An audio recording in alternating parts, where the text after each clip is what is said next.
Welcome to the Development Management Committee. First thing I have to say is that those present at this meeting should be aware that by law it can be recorded by anyone attending. This means the meeting can be filmed, audio recorded, photographed or reported electronically by the use of social media. But this does not apply to any part of the meeting that is held in private session. Therefore, anyone present should be aware that they could be recorded at this meeting. And any member of the public who does not wish to be filmed should move to an area of the meeting room away from any camera. Anybody who is going to record must cease as soon as the meeting is declared closed. Does anybody intend to record tonight? No. I will also tell you, though, that the meeting is being webcast by the Council, and members are reminded that they need to use their microphones to speak, otherwise they will not have a soundtrack on the streamed. Okay, right. So, item 1, substitutions.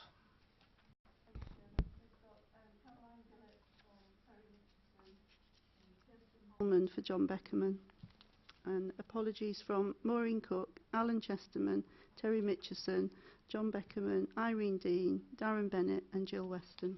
Thank you. Okay, thank you. And Maureen because she was going to sub for Alan. Item 3, minutes. To confirm as a correct record the minutes of the meeting held on the 1st of February. We agree those? Thank you. Notification of urgent business. I've not been notified of any, and nothing has been withdrawn from the agenda. Kirsten, you're flashing your... Okay, it'll probably go off. Item 5, declaration of interest by members. County Council. Thank you. I'll declare for Herts County Council as well. Nobody else. So item number 6 is 36 Salisbury Square, Hatfield. A change of use of ground floor from sui generis to residential C3 to include the creation of 2 number 1-bedroom and 3 number 2-bedroom flats with external alterations including new fenestrations, associated cycle and bin store, car parking and landscaping. No. It's working. Thank you, Chair. This application is presented to Development Management Committee because Hatfield Town Council have objected. The reasons for the objection include parking concerns, the loss of more commercial space within Old Hatfield to residential use, the lack of any amenity space for the new residential ground floor units also. There's also concerns about the lack of details about the loss of the job centre. That will be discussed at the end. The site itself is... no, sorry. Yeah, okay. The site's located within the main Salisbury Square area. Currently comprises a 3-storey building with a pitched roof. The ground floor unit is currently occupied as the job centre with offices above. It is important to note that prior approval has been recently granted this year for the 1st and 2nd floors of the building, change of use from office to residential for 16 1-bedroom flats. Let's move on to the drawings. In terms of the changes to the outside of the building, the ground floor windows will be extended to floor-to-ceiling height windows to provide more light into the habitable rooms. There will also be alterations to the outside staircase, which will encompass a bike store and a plant storage area. There will also be a covered bike store. In addressing the the first concern regarding the loss of commercial space in Old Hatfield. In terms of the principle of the development, the saved local plan has a policy regarding Old Hatfield, and that policy essentially restricts the loss of A1 units within the Old Hatfield area. We note that the site is not located within protected shopping frontage in Old Hatfield, and the building is not currently occupied for retail use as such against the current saved local plan. The principle of the change of use to residential is supported. Moving on to the emerging local plan. Old Hatfield is designated as a large neighbourhood centre. The emerging local plan states that the council will support change of use applications in the designated centres, provided that they would not have a detrimental impact on the vitality and viability of the area. The council view that the proposal would generate additional users by virtue of the additional occupants who would use the local services and facilities which currently exist within Old Hatfield. As such, the vitality and viability of the existing area would not be harmed. Moving on to the concern regarding the lack of amenity for the new residential flats. Whilst it is acknowledged that there is no private external amenity space for the occupiers of the ground floor units, a public open space is located within 300 metres of the application site, which is accessed off both French Horn Lane and St Albans Road East. The future occupants of the development would also have access throughout the year to Hatfield House Park and Gardens. It is viewed that the close proximity of other public spaces for the benefit of the future occupiers, taken together with the central location of this development, which is also located very close to good public transport links and services, facilities and employment opportunities, would outweigh the lack of private amenity space which would be afforded for the occupiers of the residential properties. In terms of parking, there is a concern about the lack of car parking provision for the development, and also in terms of on-street parking. This development would provide 25 car parking spaces.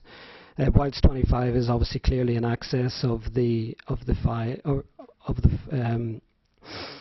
five residential properties which would be created. The intention is for the whole building over the ground, first, second floor and upper floor, to be solely residential, and taken into account all of the residential properties which would occupy that building, being 21 beds and 5 2-beds. That is in excess of the council's parking standards. The council's parking standards would stipulate 21 car parking spaces, so the development as a whole would have an over-provision of 4 car parking spaces. And finally, in terms of the job centre, the loss of the job centre building, whilst this isn't a material planning consideration, planning officers have looked into this concern. The lease for this building does expire soon, and there has been communication about the termination of the lease.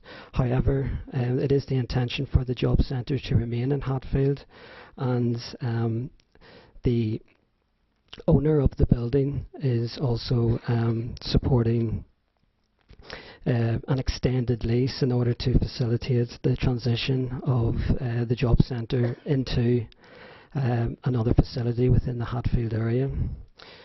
Finally, I'd like to point out the delayed representations which were submitted to the council and have been circulated, and they will be discussed in further detail later on in the discussions. Thank you. Thank you.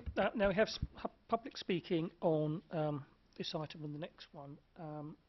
Each speaker gets 3 minutes. After 2.5 minutes, I shall shout out half a minute, and after 3 minutes, I shall stop you. So the first speaker is Victoria Davis, please, who is the agent.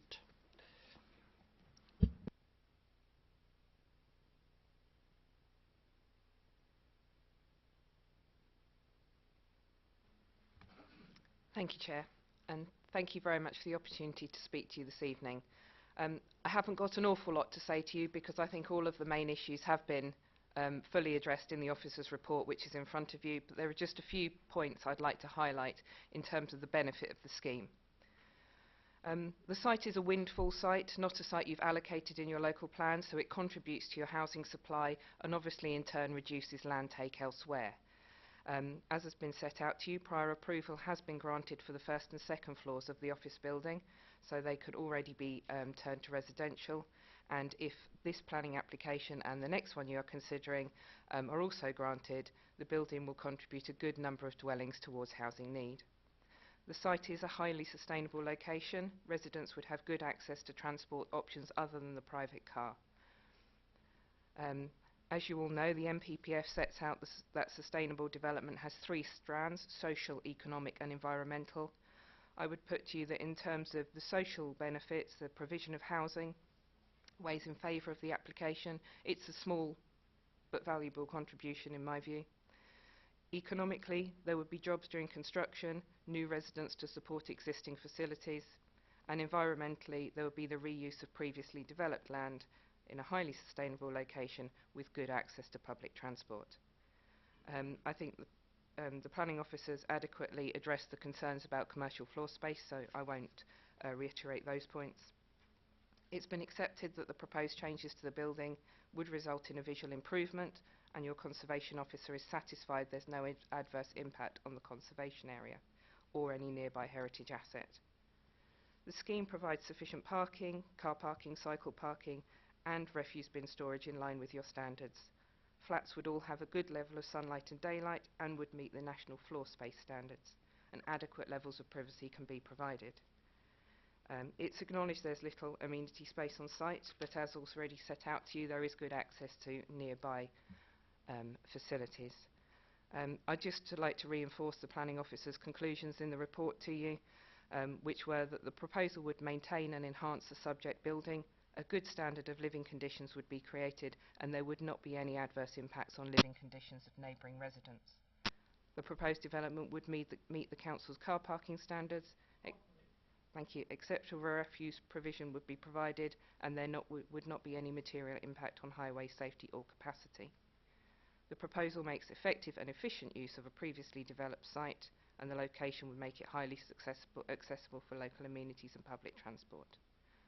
Overall, the scheme affords benefits in all areas of sustainability and is in accordance with the saved policies of your local plan, design guidance and the relevant parts of the NPPF. Thank you.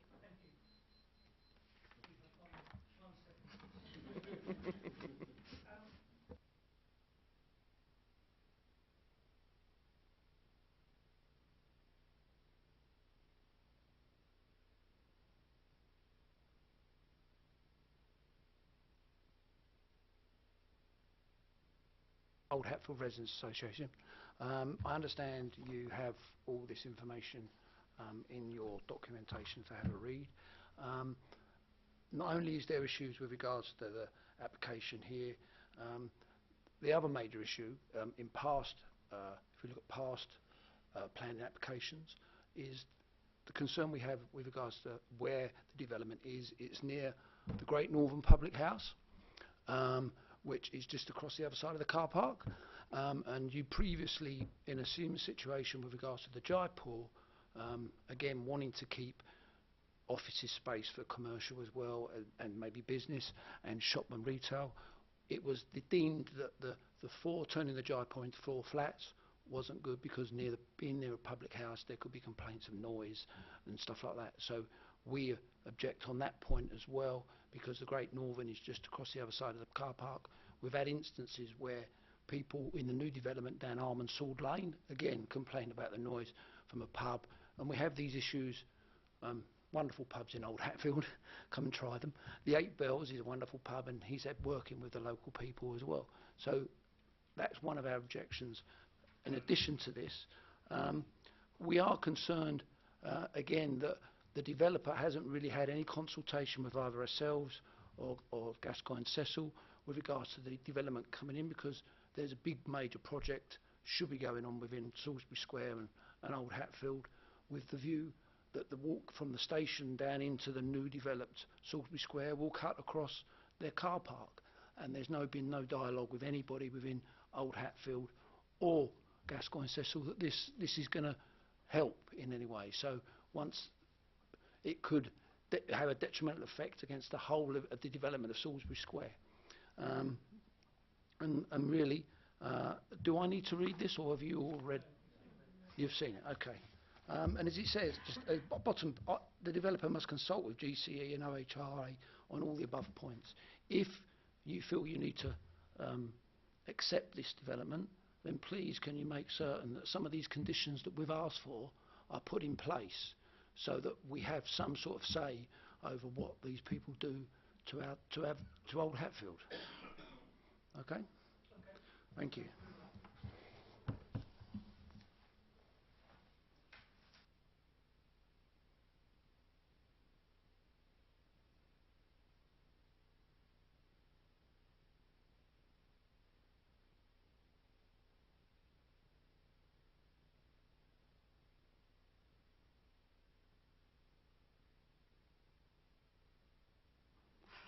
Thank you, Chair. This application is a damning reflection of the delays to the much-promised redevelopment of Old Hatfield, which is long overdue.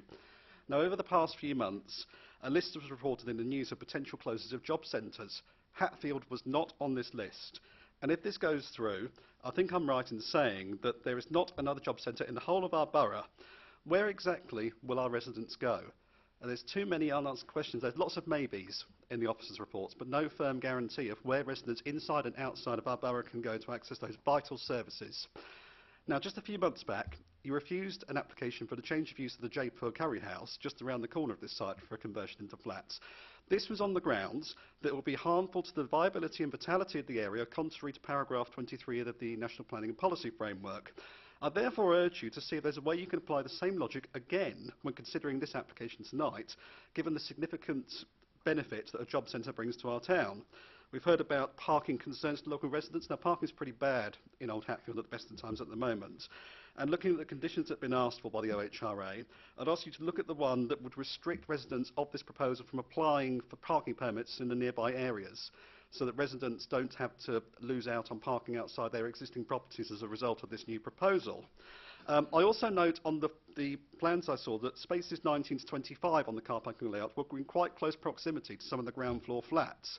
I'd argue that poses a risk to the amenity of those residents due to having their spaces mere inches away from the walls of their flats.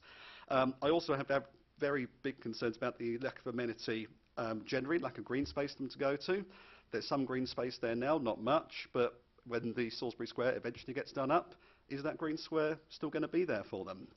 I also have concerns about the amenity to residents due to the risk of noise from the nearby main road and the rail lines, and I note that Public Health also put in an objection to that effect from this council.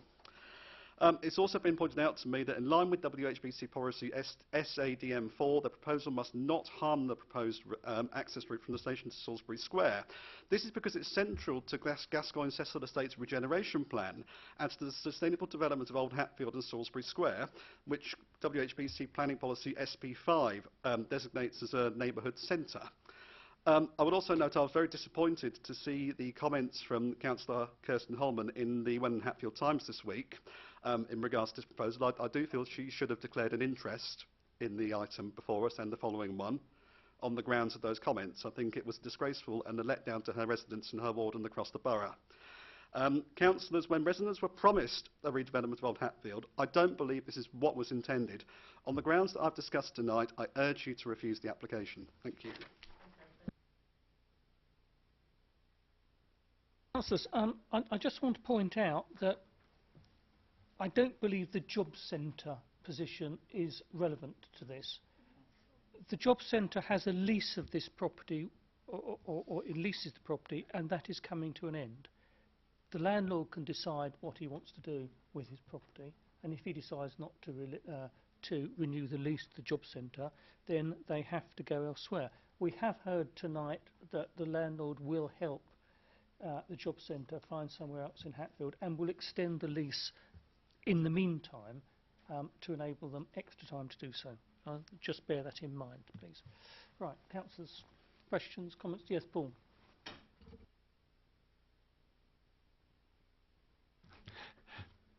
Thank you. The first question that I've actually got relates to an approved application, and that's for the residential development of the first and second floors. And the question that I would have for officers is, was there a scoping report done on the environmental impact of that permitted development? Because my understanding is that environmental regulations still apply to permitted development notices.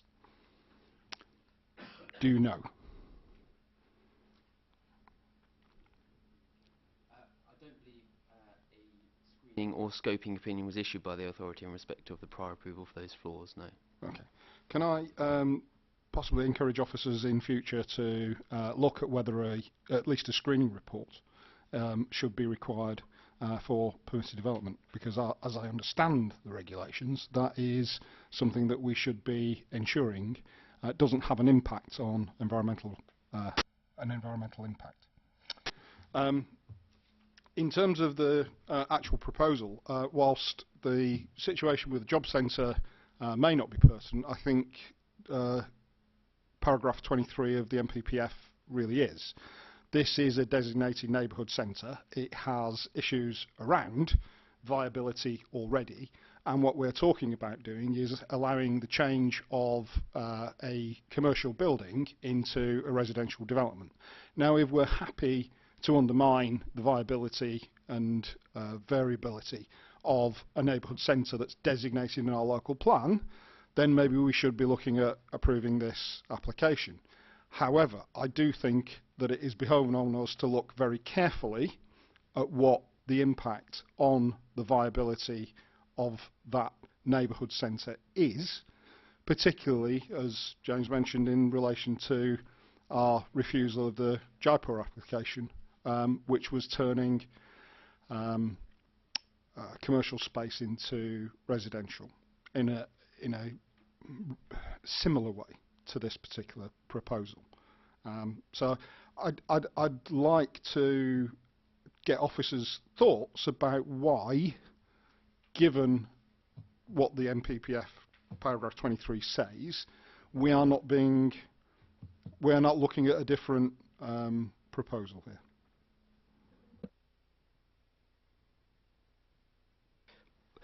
We've considered the principle of this change of use against both our Save local plan and the emerging local plan.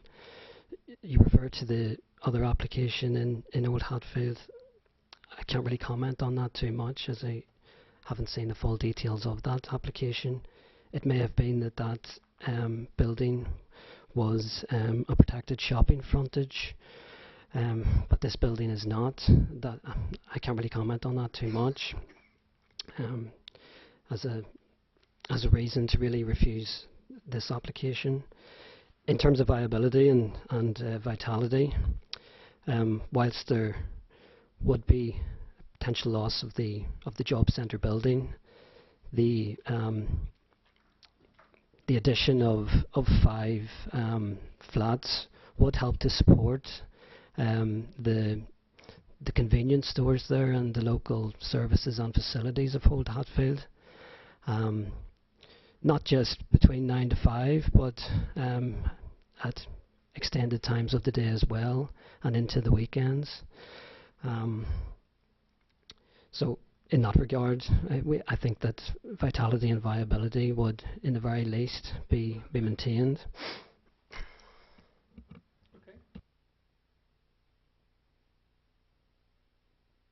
I mean, if it's either going to be sort of redeveloped, part of this regeneration as a commercial centre or not, I'm not quite understanding what we're talking about there. I mean, can I ask the officers that? I don't kind of get what the plan is then, because it's either going to be redeveloped as this centre, or we're going to be, you know, putting, you know, little flats there.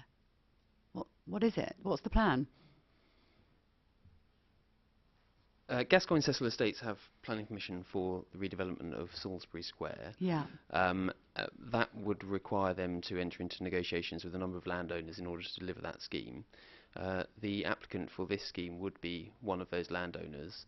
At present, they own the application site, as is shown in the application documents, and it's their prerogative to apply for planning permission to do something different to the scheme that Gascoigne Cecil wish to deliver. Ultimately, it will be a negotiation to be had between the applicant and Gascoigne Cecil Estates over how they can deliver their Salisbury Square redevelopment in future. And this is just sort of, if we grant permission, it's just sort of plonked in the middle of it, and I'm not... I think you have to look at this, the application discreetly. It is not owned by Gascoigne Cecil Estates. The owner of the property is perfectly at liberty to put in his application for what he wants to do, which he's doing. If subsequently the Hatfield House estate say, well, actually, we'll offer you like £50 million to buy you out in this and do something else, that's entirely different, not to do with this committee, and we shouldn't be considering that. We have to consider what's in front of us tonight and decide on that. I do have just one final question in relation to the job centre, which I accept we've been dealing with, and that is, in terms of the lease, I know you were saying that the landlord is going to help and extend and do all these good things. Had the job centre wanted to relocate, I mean, is that something they knew the lease is coming to an end and they were actively looking, or are they effectively being told it's coming to an end, you're pushed out? We don't know. We don't know is the answer, but it's not actually relevant. Yeah. Okay, thanks. Thank you. Yes, Paul. Just ask for clarification. 10.5 says the application site is previously developed as located in an existing residential area. Within an existing residential area, although it's a neighbourhood centre, where the infrastructure has capacity to absorb further development. The application site is also located within an area which is accessible by non-car modes of transport, where there are services or facilities available within walking distance. I'm just trying to get my head around the idea that this is a building in 10.6 that does not serve a retail function and therefore is not considered an appropriate, or is considered a less than optimal use of a neighbourhood centre location. And there seems to be a bit of a disjoint there. What uses do we see a large neighbourhood centre as providing? Do we not consider ones outside of retail as being important? Because I would argue that office space for solicitors, estate agents, various other ones that I would perhaps not consider traditional retail frontage, to actually be an important and integral component of a neighbourhood centre.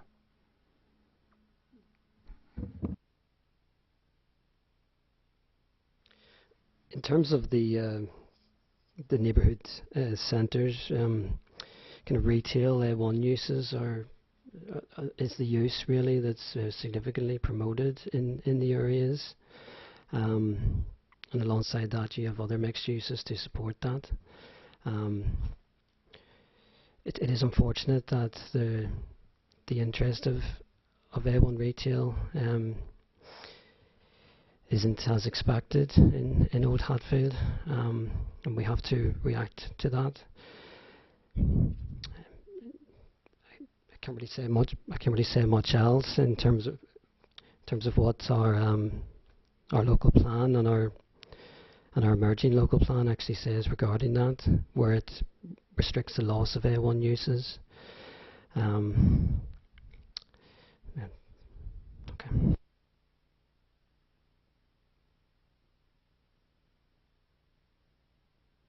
The proposals maps for the emerging local plan set out the protected frontages within Old Hatfield Neighbourhood Centre. This building does not fall within one of those protected frontages. The purpose of the policy SADM 4, which is in the emerging plan, is to protect retail uses within small neighbourhood centres, large neighbourhood centres such as this. If you look at the wording of that policy, it talks about protecting A1 retail uses in particular. It doesn't talk about other uses such as the sui generis use of the job centre, but the proposals map explicitly shows the frontages that are proposed to be protected, and this building does not fall within one of those frontages in the neighbourhood centre.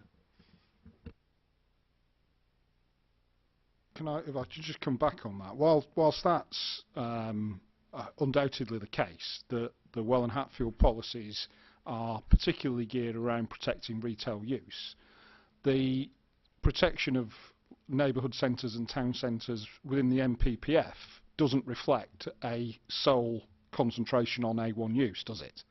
It has a more of a broader description in terms of protecting neighbourhood centres. And actually how we've implemented that locally is to look at protecting A1 use specifically, because we've felt in the past there is particular pressure on that area. The contention might come forward that actually the changes that we've seen in the changes that we've seen in office space availability might suggest that that policy might be better reflected with a wider protection. Now, that's a policy discussion to be had further, but if we fall back to the position with the NPPF, I think there is an argument to be made that what we need to do is protect neighbourhood centres in an evolving situation, and actually we may take the view that we don't want to lose this commercial space. Point. I agree with you in respect of the NPPF. I think that it could be argued that the vitality and viability of neighbourhood centres is best promoted with a mix of uses, and that's what the emerging plan policy seeks to do by protecting certain frontages but allowing alternative development in other locations within the neighbourhood centre. This is one of those other locations.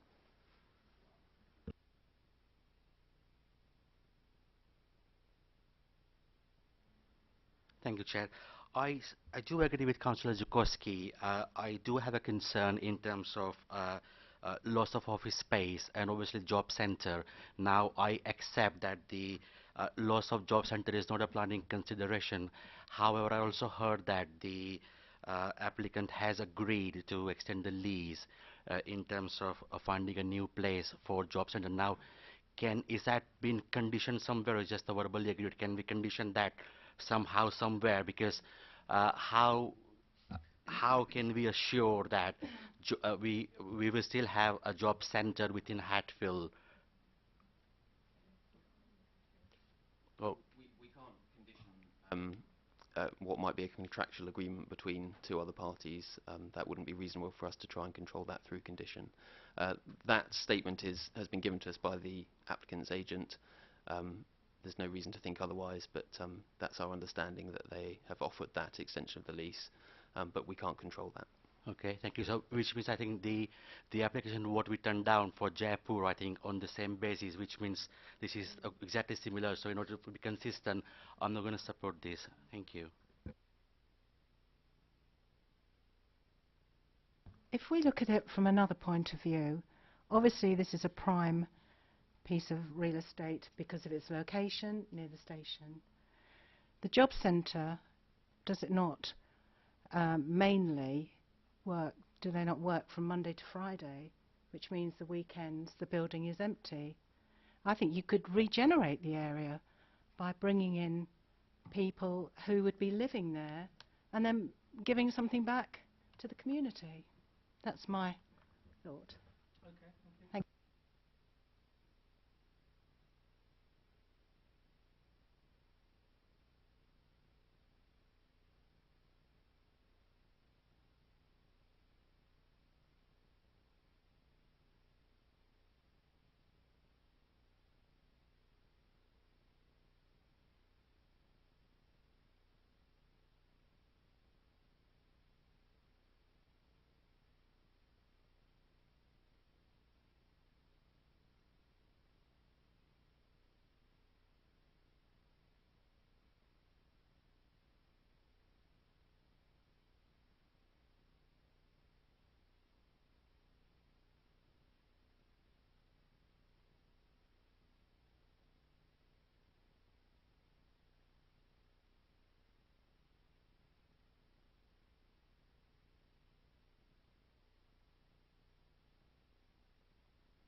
one thing that the one statement that I wanted to make is that I've made numerous representations at this committee before about the loss of commercial space, and for me the disjoint between this and the exceptional circumstances to allow intrusion into green belt for employment land uses elsewhere, which means that on this instance I won't be able to support this, irrespective of whether I thought it was a viable scheme in terms of the neighbourhood centre, and I do have reservations about that.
Then is the same again, but it's the erection of 4 front, 4 rear and 2 side dormer windows, 5 front, 2 rear roof lights to facilitate conversion of the roof to include the creation of 2 number 1 bedroom and 2 number 2 bedroom flats with associated parking, cycle storage and landscaping.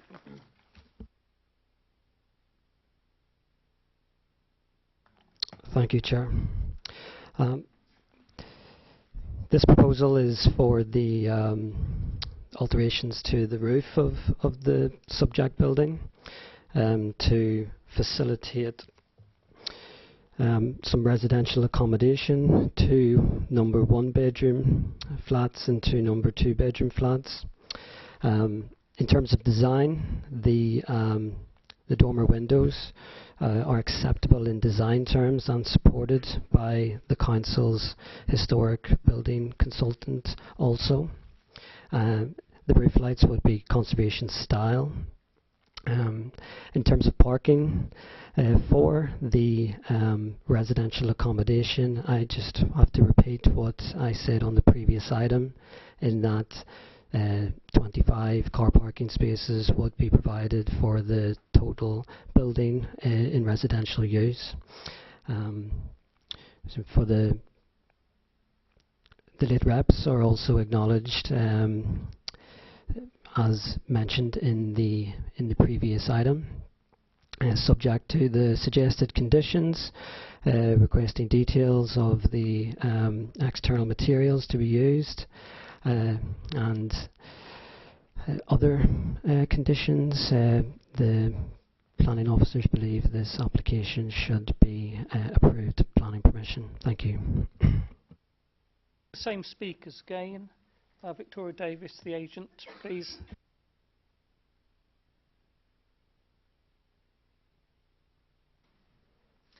Thank you, Chair. I won't bore you by repeating everything I said previously. You heard it all, and you've got everything in front of you in the officer's report. I'd just like to highlight, that it is a highly sustainable location. It is a suitable location for residential development. There is no adverse impact on the conservation area or heritage assets. All the relevant standards in parking and internal floor space, daylight and sunlight are met. And I would just like to reiterate that the scheme affords benefits in all those areas of sustainability I mentioned previously: social, economic and environmental. And in my view, the proposal is in accordance with your local plan, supplementary planning guidance and the national planning policy. Thank you. Thank you. And now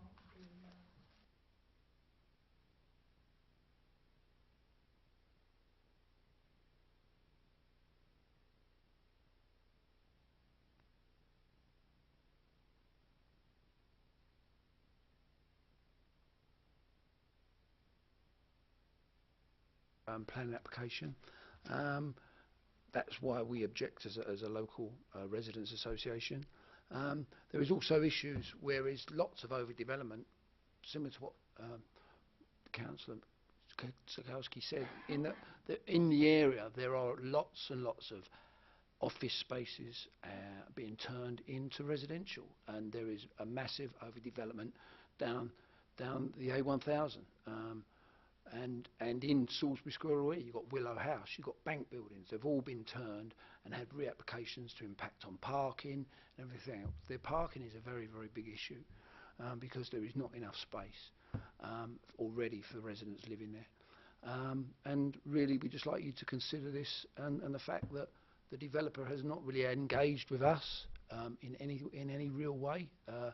It's just not right. We are the local people. We're trying to help him revitalise Old Hatfield, and we don't see this as the appropriate way to go and do it. So if you could consider saying no to this one as well, it would be much appreciated. Thank you. okay, thank you. And James, please.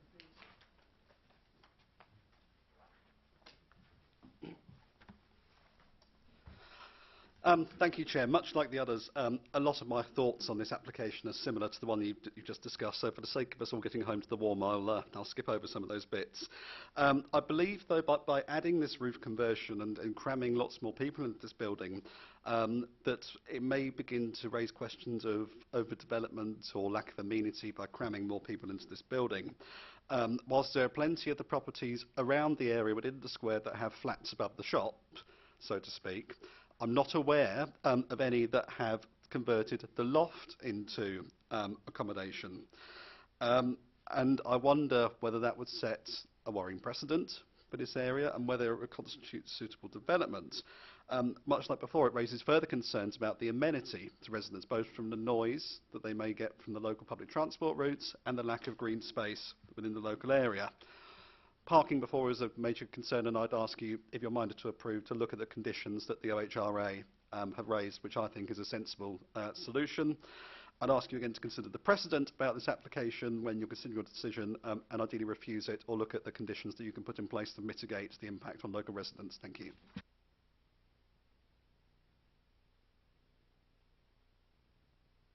Yeah, I'm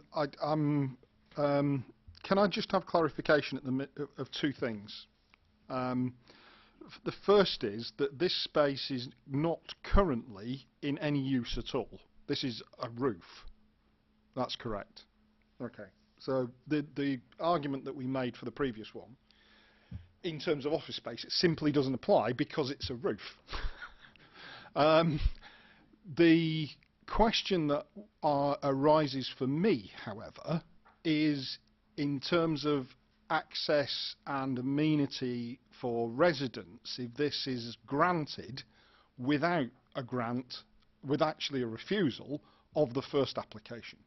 Are we, as the planning authority, comfortable that the spaces that are within the building will provide suitable and appropriate access and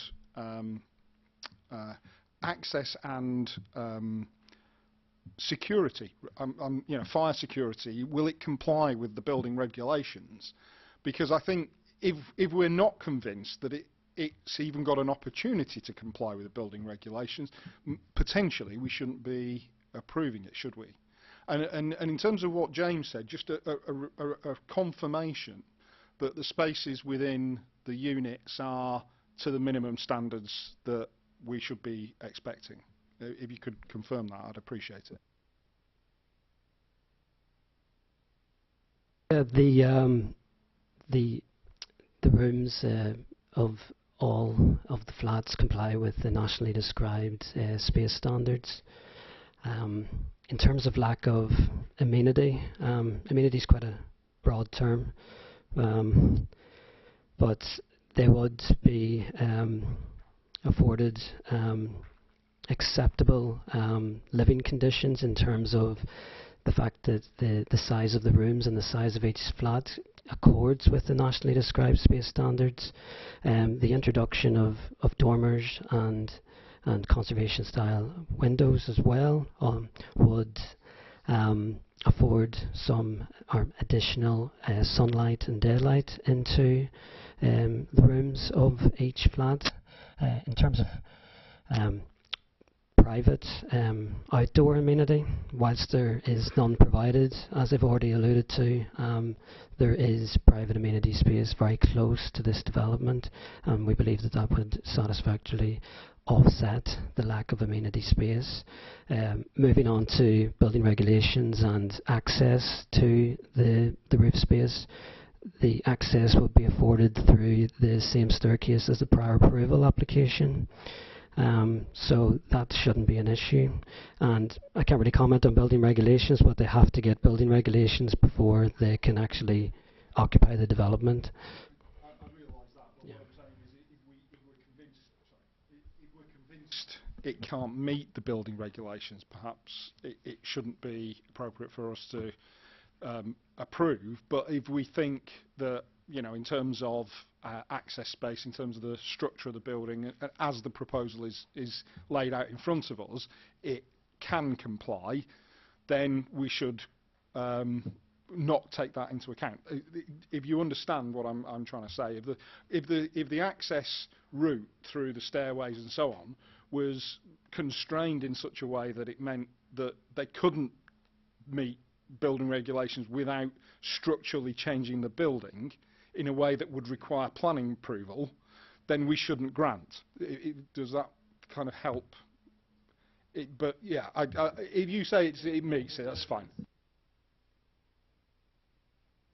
As the first and second floors do for the prior approval, so there's no concerns from officers in that regard.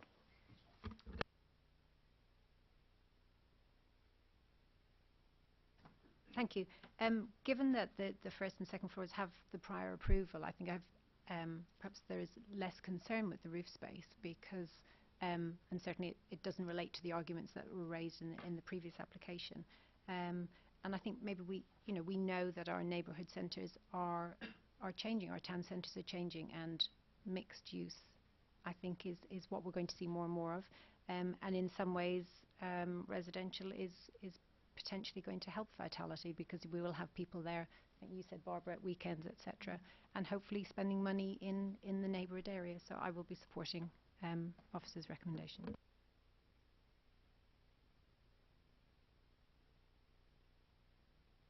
I just clarify how many properties are we going to have in the entire building then? I'm just trying to... What's the actual total number if we include, you know, the first taking away floor, the taking away the ground floor. Yeah, that's gone. The prior approval is 16 one beds, and this application is for four actually. It's for 2 one beds and 2 2-bedroom flats, which are really suitable for that building in terms of their size. And it's got 25 parking spaces. Well, yeah, 25 car parking spaces would be provided. Okay. Yeah. I mean, look, the way I sort of see these things, as planners, we've got a choice, either density or greenbelt, really. And being near the station, the density, to me, makes sense, I think. But none of it is social housing or, you know, affordable housing in any way. And why is that? Why? Because the numbers are below the threshold for affordable housing. I mean, it would be nice to see developers that didn't, you know, yeah, that wanted to do good stuff, but...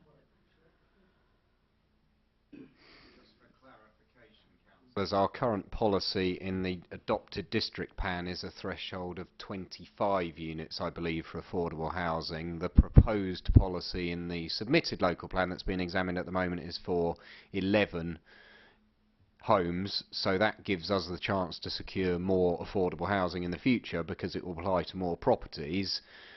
We've also had advice that in circumstances like this we should look to see what we can do to secure where it's coming from a multiple combination of planning applications and prior approvals to see if there's any way of securing. So we're hearing that from councillors, and the officers will look at how we might be able to achieve that. Okay. Thanks. Thank you, Chair. Thank you, Chair. Sorry, I'm still not convinced. I'm not going to support this application, but I believe now they have a prior approval for 16 dwellings, 16 flats. Now, the way I see, they're going to put these dormer windows to have another 2 one-bedroom and 2 two-bedrooms. So I think this is just a greed, and I think it's just sort of overdevelopment of the area. And to me, it's just outside the characteristic of the old Hatfield, and I don't think that this is quite suitable at this case. So, as I said, I'm not going to support this application. Thank you.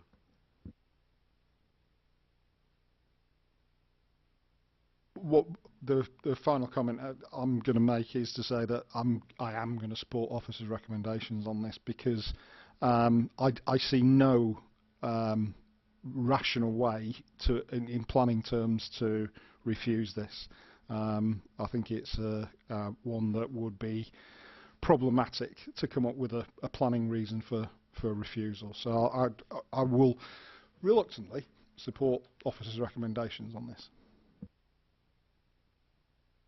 At Planning Committee, it is not the role of committee members to search high and low for reasons to refuse applications. So you're right, Paul, in what you say there. I mean, that's not our role. We are here to facilitate development, unless there is a very good reason why not. Anyway, so may I have a proposer for this, please? Yes, Nick.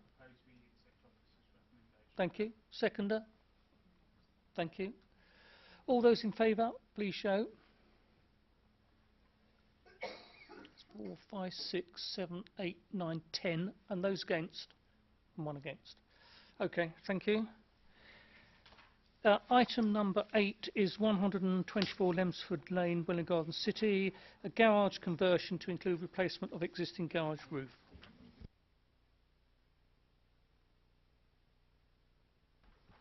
Thank you, Chair. I'll keep it brief. The application is presented to committee in accordance with the requirements of the Constitution due to the applicant being a member of the Borough Council. The application seeks permission for the conversion of the existing garage to habitable accommodation, including the raising of the height of the roof by 0.7 metres. The garage would be no higher than the existing single-storey side extension, and the roof would remain flat. Whilst 1 car parking space would be lost due to the conversion of the garage, the site would still benefit from at least 2 off-road parking spaces, which is considered acceptable in this case. Thank you, Chair.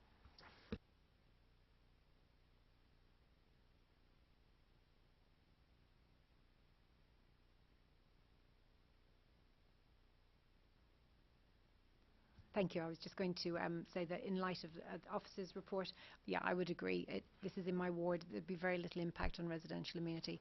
And the loss of the car parking space because of the conversion actually wouldn't impact on parking problems in the area because there's enough parking. It's quite a long drive.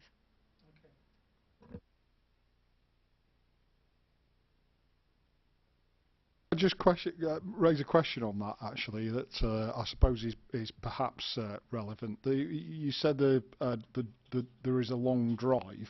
Is that privately or publicly? Is that across? Is it a hard stand on within the curtilage of the property? Right. Okay. That's fine.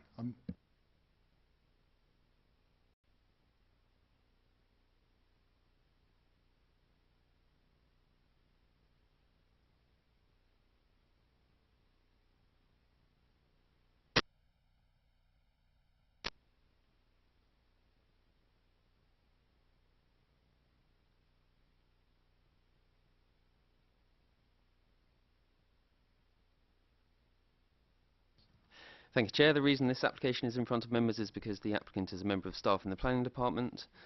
As the Chair has said, the proposal is to reduce the height of the Lelandai hedge by 5 to 6 metres. The site is located within the Welwyn City Conservation Area, and this is why permission is required for these works. Got a 9-metre hedge like that, and you reduce it by 6 metres, you're going to be left with a load of stumps. And Leyland cypress will not sprout from brown wood. So that's what you'll be left with. Yes, Vernon. Interesting point, Chair. I spoke to the tree officer about that because it seemed like a rather substantial haircut. And yet, yeah, I was told it would not seriously impact on the health of the tree or of the shrubs. So I understand. Okay, right. No comments. Okay, may I have a proposer then? Nick again, thank you. Fiona, right. All those in favour? That's unanimous as well. Thank you. Right, appeal decisions.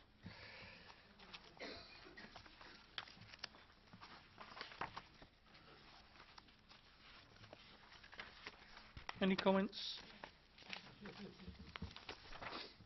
Fiona? Thank you. Having read through the appeal decision letters, I think I understood it that 2 different inspectors have taken perhaps slightly different views on double-storey side extensions and the impact in conservation areas. And I'm referring to the 2 cases that are in my ward in Hanside, where one inspector who I think had determined several cases was of the view that it would impact on the conservation area. Whereas another inspector obviously thought very differently. For Longcroft? Yeah, which and I think is unfortunate because actually the 2 applications were fairly similar, and in respect of the impact they would have on the area, not that similar. The inspectors do not always make consistent decisions, I'm afraid. I don't. Certainly we don't. No other comments on those? Future plan applications you know all about because we've been seeing these for weeks. So we'll go on to the Development Management Report, Performance Report. Thank you, Chair. I won't talk for long about this. I would just highlight the table at the bottom of page 66, in particular with regard to performance on minor planning applications, which members will note has improved over the previous quarter. And then to draw your attention to the 3rd table on page 68, with regard to the percentage of minor applications that were refused, you'll see that's quite considerably higher than in previous months. The reason for that is due to a change in approach from officers in terms of negotiation on applications, which we find not to be acceptable. We are no longer negotiating unless those negotiations can be completed within the statutory period. So more applications are being refused, but you'll see that that's obviously resulted in improvement of performance that goes along with that. But happy to answer any questions on the report. Oh, thank you. Just a couple of observations. One was to do with the number of applications for tree works, and I suppose I'm mindful that as we approach our 2020, are we just going to see more and more applications for trees coming forward, because actually a lot of trees are maturing, and so I think that number is just going to keep going up. That was just something. Under the enforcement, unless I've missed it, it would be maybe useful to see data on decisions that go to appeal, because I read through it, I couldn't see that, and that might be useful to have. Do you mean in respect of enforcement appeals as opposed to planning appeals? I'm sorry, enforcement and then also our planning appeals as well. Okay. Please. Chair, the estates management, I'll just make sure, the one on page 70, lovely little bar chart, estate management, that is just for trees. It's not for driveways or anything like that, it's just for trees. And why the blip in October or November?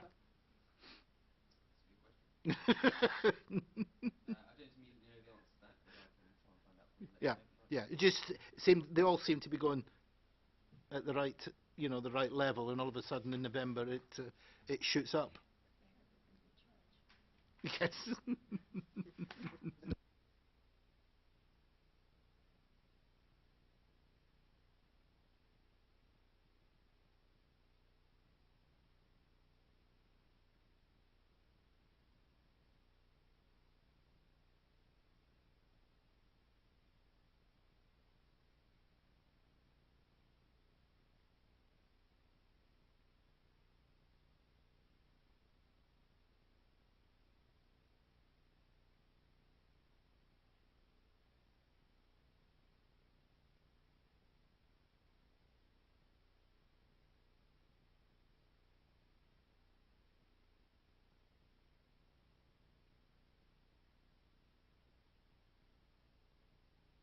Of that, there's a presumption in favour of sustainable development, as you know, but the trend that appears to be emerging is that they are being more lenient, particularly with householder planning applications, planning appeals. We've had a number where officers were themselves quite convinced that they should be refused as a planning permission, but they have been overturned at appeal. I can think of a particular case in Brookman's Park that was refused by officers, but the inspectorate took the view that because you couldn't see it from the street because it was at the rear, even though it was, in our view, very poor design, they didn't object to it and permission was granted. So